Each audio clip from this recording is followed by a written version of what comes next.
যানজট নিরসনে নারায়ণগঞ্জের ঢাকা চট্টগ্রাম মহাসড়কের ফুটপাত দখলমুক্ত করতে অভিযান চালিয়েছে হাইওয়ে পুলিশ।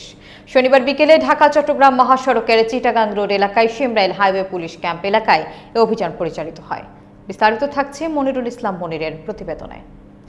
অভিযানে চিটাগাং রোড এলাকায় বেদখল হওয়া ফুটপাত উদ্ধার, যানজট নিরসনে রাস্তার দুপাশে অবৈধভাবে রাখা মালামাল, ভাসমান দোকানপাট সহ হকারদের ভ্যান ট্রলি অপসারণ করা হয়। এদিকে পুলিশের অভিযান মহাসড়কের যানজট মুক্ত হওয়ায় স্থানীয় জনগণ স্বস্তি প্রকাশ করছেন। শিমরাইল হাইওয়ে পুলিশ ক্যাম্পের ইনচার্জ আবু নাইম সিদ্দিকী বলেন, হাইওয়ে পুলিশ অতিরিক্ত ডিআইজি এবং গাজীপুর রিজিয়নের এসপির নির্দেশে মহাসড়কের 14 জানুয়ারি থেকে 15 দিনের বিশেষ অভিযান চলমান রয়েছে। যানজট নিরসনকল্পে এই অভিযান পরিচালিত হয়। তিনি আরও জানান, যানজট নিরসন এবং সড়ক দুর্ঘটনা রোধে এই অভিযানে 230 মামলা করা হয়েছে। এতে প্রায় 10 লক্ষ টাকা জরিমানা আদায় করা হয়। আমাদের এই অভিযান চলমান থাকবে।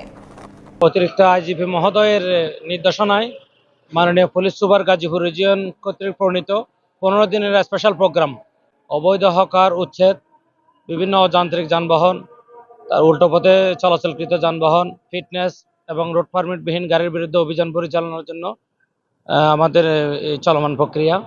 আজকে প্রায় আমরা 35 থেকে 40টি গাড়ির বিরুদ্ধে অভিযান পরিচালনা করছি।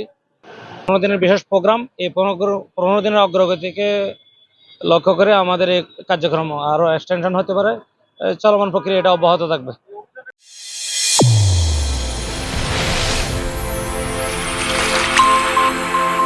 চ্যানেল A1 হৃদয়ের স্পন্দন।